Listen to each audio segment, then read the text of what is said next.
Good evening. I'm Reverend Dr. Paul Kretz, and I'm welcoming you to the Emerson Institute at City of Light and tonight's class on the Infinite Way. It's a delight to have you joining with us, and we are coming to you live from the Dr. Angelo Pizzello Wisdom Center on the third floor of City of Light. This is a powerful wisdom center, a place that we're surrounded by one of the largest collections of metaphysical books in a lending library. That's right, an opportunity for people to check out books and resources. It's an incredible resource center, and tonight's class is an incredible resource for you as well. So I'm glad that you've joined us, and this is class number 5. It's all about the soul. That's what we're going to be talking about tonight. So I hope that you are ready for our study and you've got your note packet in front of you. You've got pen or paper and whatever you may need to study along with us. I greatly appreciate everyone being prepared for our class studies. And if you do not have one of these note packets, please reach out to me by all means. Reach out to me at revtpaul@aol.com, and I'll be glad to share that your information on to our registrar, Dr. David Carter, who will see that you get a note packet prior to every class setting. That way you can follow along with our study group easily, and there's sort of the cliff notes on the chapter, so I think you'll enjoy that. Let's prepare our hearts for what God has in store for us by prayerfully breathing. That's right, with a prayerful consciousness. Let's breathe in the divine presence, hold that, and release out everything that is distracting and unlike that divine presence in our life. Let's just allow that love of God, wisdom of God, insight of God to be breathed in intentionally with every breath, and release out old confusion, distraction, those things that may be holding us back from unfolding our highest and best. So let's do this together. We're going to take 3 deep breaths, breathe in through our nose, hold for a brief moment, and then breathe out. So join with me. Let's breathe together. Breathe in and release. Deep breath in and release. Deep breath in and release. And in a moment of silence, set your intention for that which you desire to transpire in your life during this time that we share together. Just name that desire. And so it is. The universe has heard that desire and is eager to meet that which we express, that which we share or hold in intention. The desires of our heart are there to be manifested within our life as God begins to unfold the very power of the highest and best awakening within us. Let's take a look at class number 5, the soul. The soul meaning the spiritual or immaterial part of the human being or animal, regarded as immortal.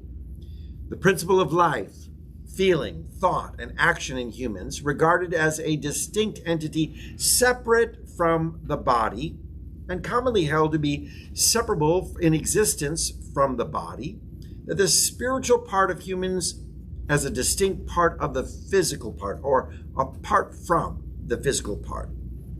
So what we're calling on is a recognition that you are much more than this body, but you are this soul.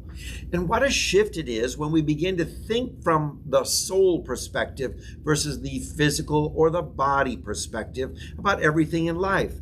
The soul perspective is that which is coming from a spiritual outlook in life, seeing things from a spiritual perspective, looking at your day from that perspective as God sees this world and God sees you in this world, and that this universe is aware of you in this world and how you are responding to this world, versus always seeing it from the physical, where we may say, oh, the feeling that I had in this physical realm and the limitations of my body was that the day wasn't so great because I wasn't feeling on top of my game. I was a little tired. I was worn out. I was all these physical things. Things didn't smell great, taste great, feel great, touch great, sound great, all these kind of things. And we put all those limitations on our decision of how the day may unfold or how it is unfolding in our life. Now, when we're seeing things from the spiritual, we're actually seeing things from the perspective that everything is good. All things are perfect. They are as they should be. And when we begin to take that consciousness, a spiritual consciousness into us, an awareness from that perspective, you would say, wait a minute, not everything is perfect, not everything is good. Oh, but there's perfection in everything that's happening. Let's just say, someone says they're driving down the road and they have a flat tire. So how can this be perfect? But maybe the perfection is that it's the universe's guidance, protection, keeping you from something further happening within your life. Something that could be more disastrous, an accident ahead, slowing you down, whatever it may be. But we begin to see things more from the spiritual perspective and begin to see the perfection that's there within our world. This body is a divine creation, and it was created perfect. And it is amazing when we study the science of the body and how the body all works, how the cells of the body regenerate, and how you are constantly creating something new within the body, and how it grows and how it operates. It's just so amazing, so intelligent. The soul itself is an amazing and intelligent entity as well, and it is filled with the intelligence of the divine. We see the perfection of the body when we're looking from a spiritual perspective. We see the perfection of life when we're looking at the world from this spiritual perspective. Now, the soul, the immortal, is part of man or woman, which is little known and often very seldom realized. Because we get so caught up in the physical realm, we're not thinking about the soul. What did your soul encounter today? What did your soul experience? Because the soul is ever evolving in this wonderful experience that we call life. There is an evolution of the soul through every choice you make, through every decision, through every day, through every encounter, through every moment, through every second of this life that you're living. There's an opportunity for this soul to grow in wisdom and understanding, and for the soul to grow in the spiritual enlightenment and awareness of the divine power of God within us. When we start thinking from the soul perspective, our day-to-day experiences are changed. We begin to realize that everything is shaped from the spiritual and not from the physical, but the physical is impacted by the spiritual. And we may think it's the other way around, that our physical life is impacting our spiritual. Well, really, it's the other way around. So when we look at things from a spiritual perspective, God is good all the time, all the time. God is good. That thought of goodness is creating and shaping your reality and transforming your reality. And that reality then is very transformative. So we call it an illusion because it's not solid, set in stone. Your day itself can be molded and transformed and changed even in the midst of the day. Your day may begin a certain way, and there be some impact to something that impacts your day, and your thoughts change and shift, and they become more negative, and suddenly you realize that the day is not going so well, but you begin to think and operate from a more spiritual perspective, and you change your thinking, you change your outlook, and your day is now transformed, and your reality is transformed by this experience.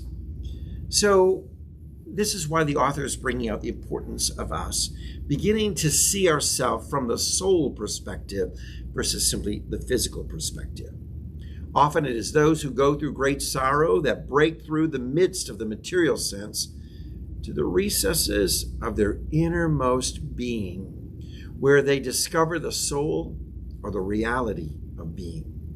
Going through some challenge, some sort of hardship, that you go through, that you break through this material. It awakens you from the thinking only from the physical to now, wait a minute, what spiritual experience am I going through in the midst of this sorrow or sadness? Dr. David Carter, your comment. Would you say that that's what happens to people who have near-death experiences? Maybe. Definitely, there's a transformational experience. They come back so different because of what they've gone through. They've come back because they've experienced something that is very spiritual, is that death experience, that transition, a near-death experience where they've somewhat transitioned from this life, but not totally, where they've entered the ethereal plane or the eternal and slipped back into the present physical world. And they've been transformed by it because they've discovered the soul and the reality of being. It's more than just this physical body that we're in. It's much more than that. We are this soul.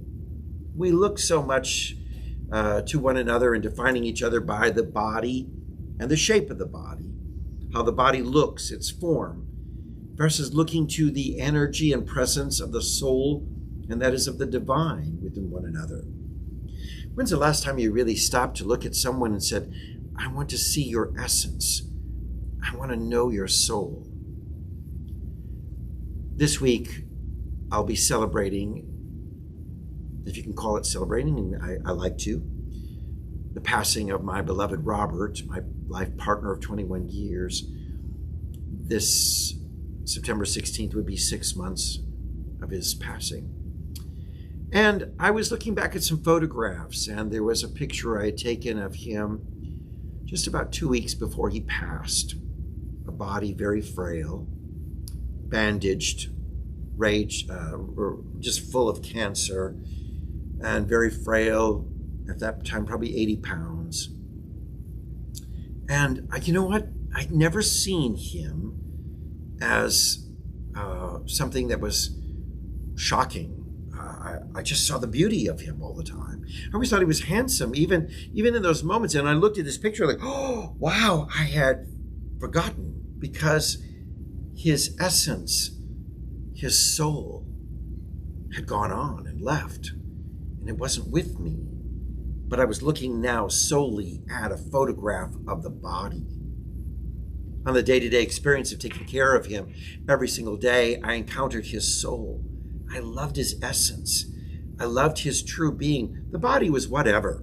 You know, I wasn't paying that much attention to the body becoming more frail and, should we say, disfigured, and what people would walked in the room who hadn't seen him or didn't know him from a soul essence would be so, whoa, taken back. Wow, this is pretty alarming and shocking to see him looking that way.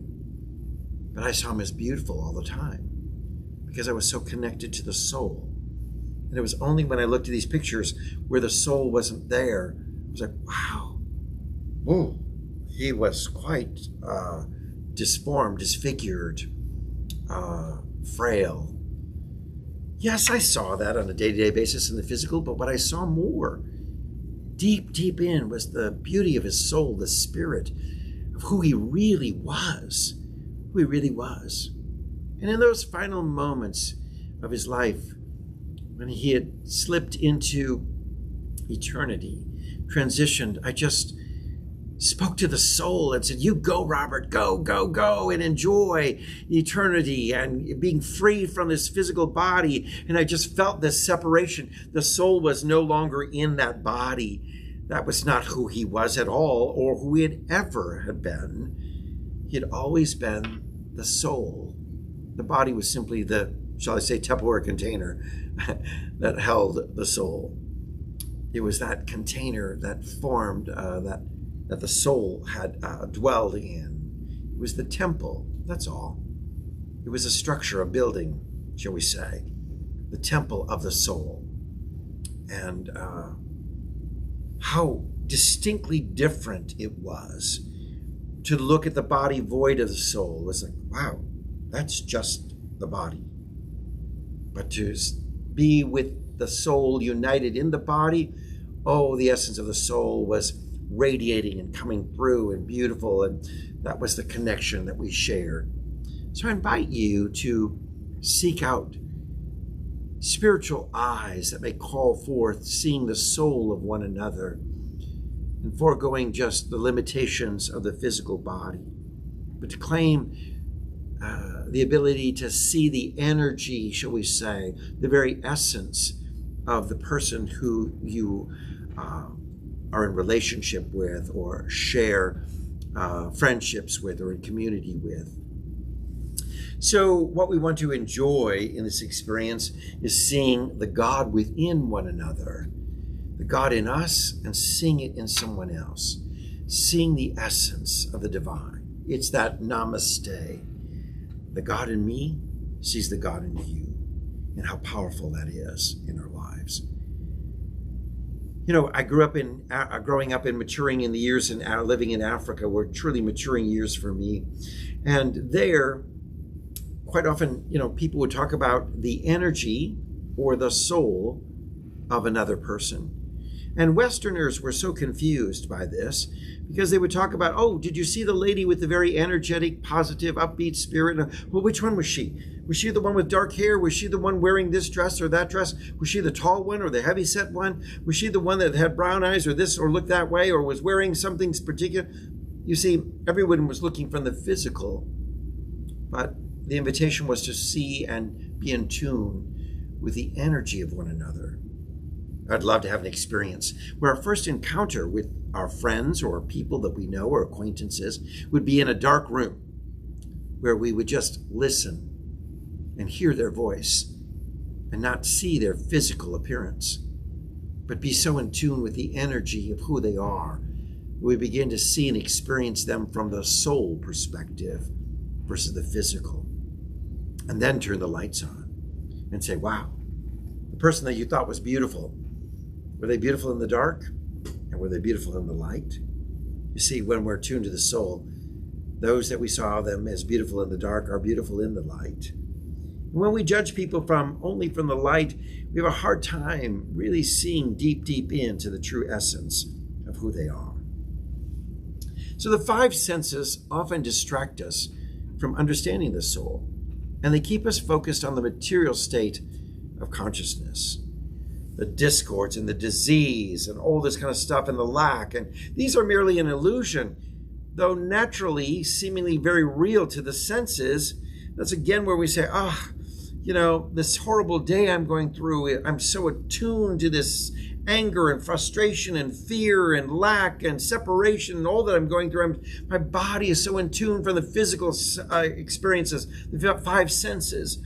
Oh, but when we move to the soul, the spiritual side, we realize all that can change because we're now seeing not from the field of limitation, but from the field of infinite possibilities. The soul is that part of man or woman which lies buried deepest within him or her and is therefore seldom realized by so many. Why don't more people become aware of the soul? Well, we're too busy with the pains and the pleasures of the senses, and will not, of course, reach the realm of the soul because we're not in tune with it. We're not aware of that. We're too busy focusing on the five senses and our life from this perspective. So it's really important that we discover the greatest part of our being, our soul. Discover our soul. The writer and life coach at notesonbliss.com, your guidebook to happiness and creating a beautiful life, says, there is a difference between your ego and your soul. Your ego is the image you have of yourself and your social mask, whereas your soul is who you truly are deep down, below all the labels, below all the titles. It's eternal. It's divine. It's inherently worthwhile. The soul is who you truly are, deep down. We may project a lot of labels. We may project a lot of things in our social mask or that our ego wants to put forward that people might try to identify through us, through that ego. But it's truly the soul is who you are, to be in touch with that true essence. And that true essence, the soul, is your divine true nature. Let's get in touch with the soul. The soul has an awareness of the presence of God in it, through it, for the life that the soul is existing in, the essence that the soul is that of the very life of God. There is one life, and that is God's life, and that life is my life now. We say that over and over again. There's one life, and that is God's life, and God's life is my life right now. I'm living, the soul is living as the essence of God, the spark of the divine. So we want to align ourselves more and more each day with the soul. For life seems to flow more naturally and is taking less struggle or less of difficulty in our life when we're moving from the soul perspective. The physical perspective has limitations. The divine, the soul perspective, has no limitations. You feel a greater sense of freedom, a greater sense of joy and satisfaction and empowerment and inner peace. You love and accept yourself deeply, even when things aren't going perfectly to plan, when you're coming from the soul perspective. Because you're loving your true nature, you're loving your true essence. Oh, we may look at our physical body and it may not be what society terms as beautiful or perfect. Oh, but the soul, the true essence of who you are, that's perfect. That's beautiful. Now, unfortunately, we're not taught how to align with our soul. And after years of being controlled by the fears, worries, and constant chatter of our ego, it can take a little patience on our part to find our way to this place of safety and strength within. So don't get frustrated if you haven't been fully in tune, aligned, and aware with the soul within you. Just work on it. Be more conscious. This is who I am. I am truly an expression of the divine. All that is of God, I'm a part of. Like the great oceans of the world, every wave is a part of that ocean. You are a part of the divine. Get in touch with that divine spark of life that's within you.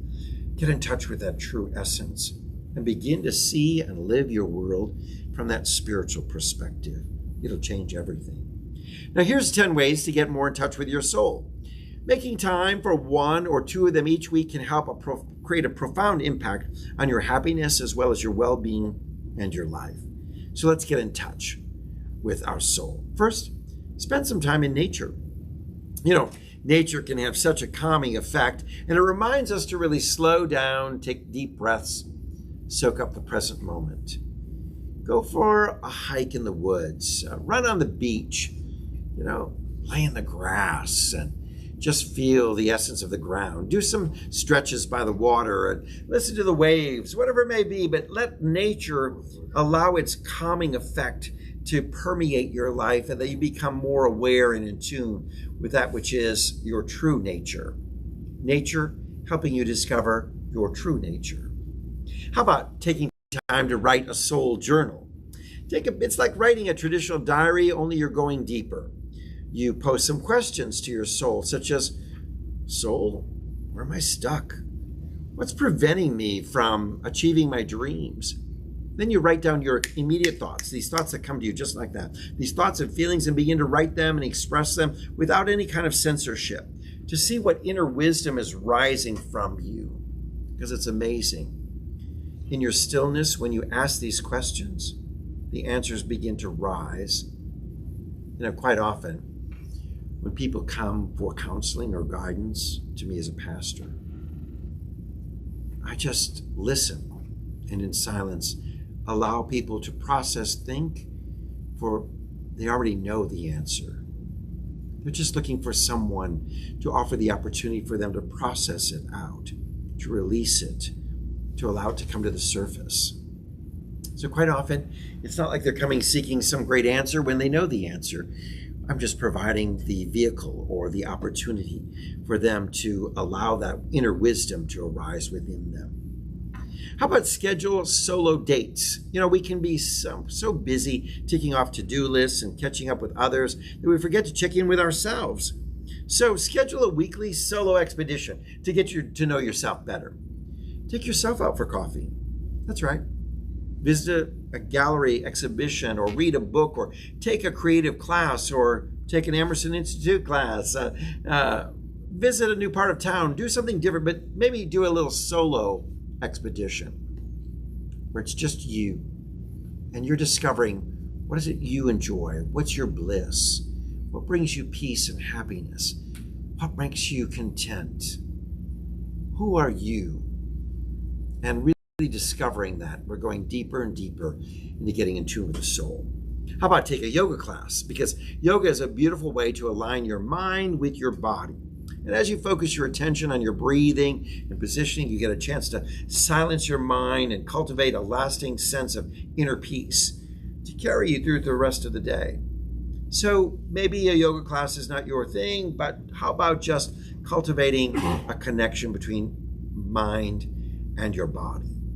Silencing the day-to-day thoughts in the power of meditation. And that's the next one. How about experience some powerful meditation time? When you tune out all the noise from the world and you really are letting go of these internal worries and circling thoughts that are just going round and round and round in your head, what happens is your inner guide has a greater opportunity to speak with you. Try spending 5 minutes just meditating with a soul-soothing mantra such as, I've got nowhere to go, nothing to do, nowhere to go, nothing to do.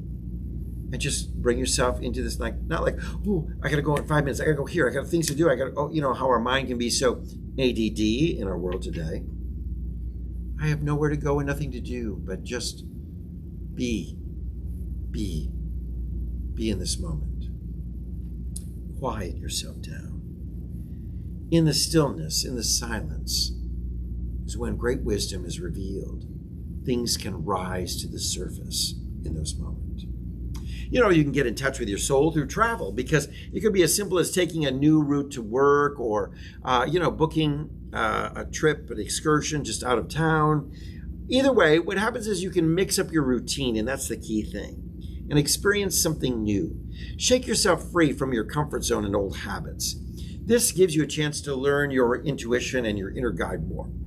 How about changing your day up? It's amazing how, we get into routine ruts. What's the first thing you do in the morning? You may head to the kitchen, push the coffee maker, get your coffee, pick up your cell phone, check your Facebook, check for any messages. You may sit down, sip that coffee, maybe you turn the television on, you hear the news, you turn your laptop on, you get some sort of news report, whatever it may be, and this is your routine, and you've done it that way for years. How about you change your routine?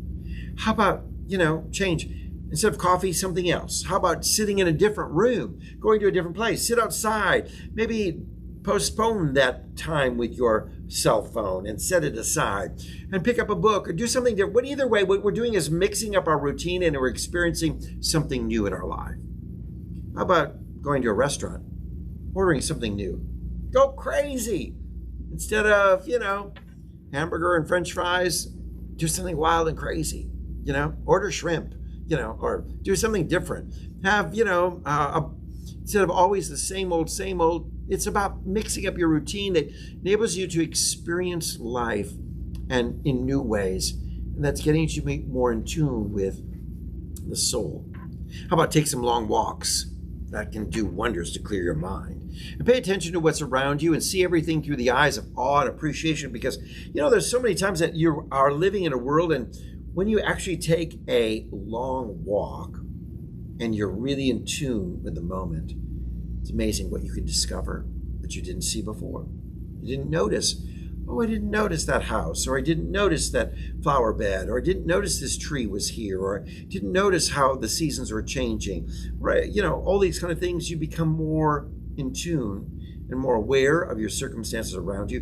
You begin to clear your mind to discover some new things. Here's a great one. To be in touch with the soul, offer help to others. When you're giving your time and your energy and your love to other people, you momentarily forget about your ego-based worries and problems, and you begin to align yourself with your true spirit. This is being just generous and very open-hearted that allows you to make a shift where you are not focused on all about you, but about the world around you. Dr. David Carter, what's your comment? That's why we have the duo on Sundays. That's why we have the duo on Sundays, to make a shift, that we begin our Sunday service in the beginning, because we may have come to church with all of our cares, our worries, our concerns. It's about us. We've come to pray with one another. We've come with an agenda. And then wait a minute, something interrupts that. And that's an offering for others who are in need. And suddenly we're removed from our ego-based worries and problems, and we become to more align with our true spirit of who we are through this generous spirit of giving and an open-hearted awareness of compassion within our lives. Make time just to be. Here's another one. Sit and do nothing for a few minutes. And that sounds kind of crazy in our world because a lot of people say, well, I sit a lot and do nothing as a retired person, people have said. But how about sit and do nothing in a way that you're listening to the sounds going on around you? Scan your body for sensations. Allow your body to talk to you. Enjoy a few deep breaths. Eckhart Tolle points out, one conscious breath in and out is a meditation. That's right.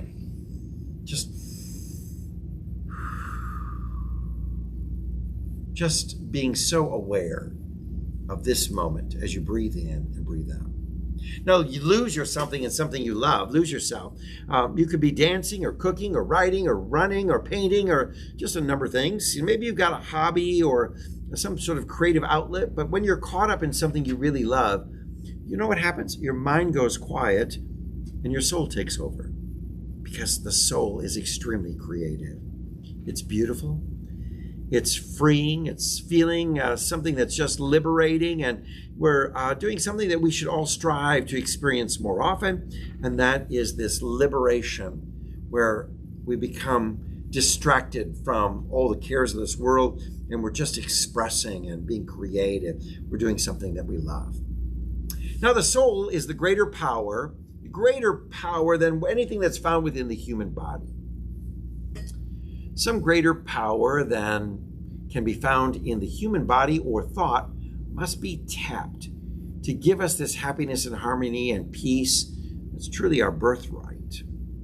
This power is available to everyone because it's already a part of your being. In fact, it's the greatest part of your being. So tune into this greater power. Tune into it. For the powers of the soul are more real and tangible than any of the material powers of nature or invention. They operate on a higher level of consciousness, but are made evident in so many of our human affairs. The powers of the soul, to love, to forgive, to be patient, to be kind, to be gracious. To discover the innermost being, one must make it a continuous effort of turning within until the goal has been attained. Understanding that my kingdom is not of this world helps us move in the right direction then. We want to make this a continuous effort of being in tune with that which is not of the physical world, of the five senses, but in tune with the soul. There's this power that awaits us, and we know how to use our material force, yes, because we can lift weights, we can move things around, we can grasp things, we can push things. But when we know how to use our mental pressure as a deep thought or personal will, that's where the soul power is, where we can do more than any of these. Our mental pressure, we may say, I can mentally do this, we can physically do this, but how about the spiritual power? Where we can ignite something. We can have a power that is far greater than the physical or the mental. That's the spiritual power. That's the power of God in us, through us, around us, and always for us. How important that we experience this to its fullest level.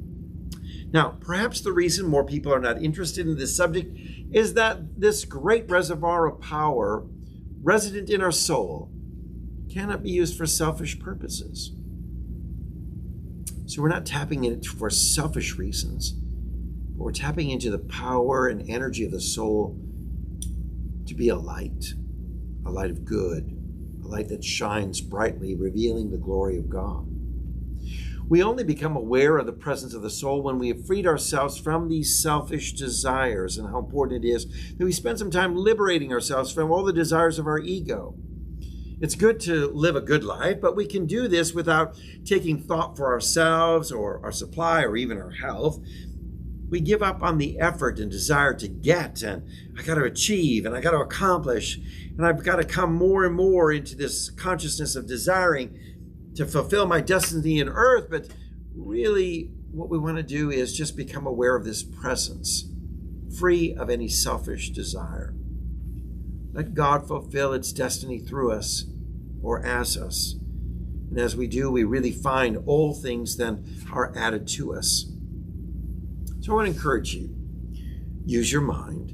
The mind that was in Christ Jesus, the consciousness of Christ, this Christ consciousness, Christ awareness, is not far removed from us, nor is this mind the mind of only a few great religious leaders. This mind is available to all. I want you to say this: I have the mind of Christ. That Christ mind is a full awareness, self-realization of who you are as a spark of the divine, as the essence of God. That's who you really are. And when we move to that realm of thinking and we use this mind, knowing who we are, knowing the power within us, we become great manifestors in this world. We're learning from science and from metaphysicians that what has been termed matter is misinterpretation of mind. Mind is the instrument of God, and God is spirit. Therefore, all that exists is spiritual substance, regardless of the name or the nature of it. All that exists is spiritual substance. So we may think it's matter, but it's a misinterpretation of the mind, because it's really thought that creates everything. Thoughts create our reality. Everything else is an illusion. It's shifting. It's transformational. Our realities can change at any moment based on the power of thought, the mind that transforms, the mind, the thought that reshapes, the mind that changes. So it changes everything and creates a new reality. God is the consciousness of the individual. Therefore, all that can come to us as a person, thing, or condition is coming to us as consciousness, in consciousness and through consciousness. And God, consciousness, is the soul of every individual. Let's talk about that. Everything is coming to us is based on our thoughts, and it's created from our thoughts, and it's in our thoughts, in our consciousness, in our awareness. So if our awareness and if our thoughts are filled with, this day is negative, life is a failure, I'm imperfect, I am sick and ill, that consciousness is creating our reality. So God is the consciousness of the individual. So when we awakened to a Christ consciousness, we're now thinking and seeing everything from a different perspective. And in that perspective, we're creating a transformation in our world. Spiritual consciousness lifts us above every human form of limitation and permits us to enter a larger sense of life, health, and freedom. Wow. Spiritual consciousness lifts us from this world of limitation of the five senses. Begin to say, I, from the spiritual perspective, see all things are possible. From my physical, not everything's possible. But from the spiritual, from the power of believing, from the Christ consciousness, it becomes available to us. Well, thanks for joining us in our class discussion tonight about the soul. And I hope this has stirred some thoughts in you that maybe you are even saying, let me know more. I want to know more. As we go through the infinite way, we're discovering more and more of these spiritual insights for our life. I'd love to hear what your takeaway is. So if you've been joining us through our live streaming, would you take a moment right now to type in what spoke to you about this class? What's speaking to you about our study and awareness of the soul? And let's hear from our multimedia team that's here helping us with our class tonight in our live streaming. Let's go to Dr. David Carter. What's your takeaway from tonight's session? The fastest way to center yourself is to take a deep breath, to stop and breathe. And I understand why so many times we're reminded to do that. If you're upset, things are going haywire, and you feel yourself getting excited, worried, just stop and take a deep breath. Yes. Recenter, refocus. Beautiful. Steve, you have a takeaway from tonight's class? Yeah, this class tonight could be like class 1 of a longer course about the soul. Last spring we did the Dynamic Power of Love. Yes. By Catherine Ponder. Right. you know, the whole course was about the topic of love. It was an excellent course. And tonight, I mean, it seems like this course we had tonight, this class we had tonight, could be, like I said, an intro, the class number 1 for a much longer course about the soul itself. What the soul is and how the soul shapes. And, you know, because when we think about, you know, all how much time we spend in watching entertainment, watching sports, watching the news and getting all upset about what we see, you know, going on in the world, either in politics or through, you know, some other kind of an event. Drama in our lives, what's going on in our household or in the office.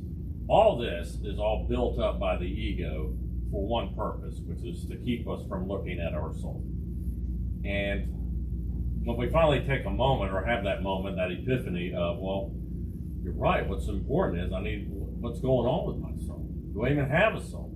And if I do have a soul, how do I, you know, get in touch, you know, go about learning about my soul? And this, these 10 steps, these 10 ways to get in touch with, so that's a good starting point. yes. You know, spend time in nature, write a soul journal, meditate, travel, take long. I mean, this is, I'm sure there's a lot more. Right, you know, yes. but this is a good starting point. Yeah. And so really my takeaway is really this packet here. I mean, if somebody didn't get the packet, you know, they ought to get it, because this is a good way to actually start developing a serious relationship with your soul. Beautiful. Thank you. Do you have any other takeaways you've typed in so far? Yes. All right. Dr. Holly Hill. Holly Hill, welcome. Good to have you with us tonight. This great reservoir of power resident in our soul cannot be used for selfish purposes. Right. When you get in touch with your soul, you think of interconnectedness and move quickly to gratitude. Excellent. Great. Thank you, Holly. Anyone else? All right. Well, thank you so much for joining us tonight. I appreciate all of your comments. I hope you're enjoying our study through the Infinite Way.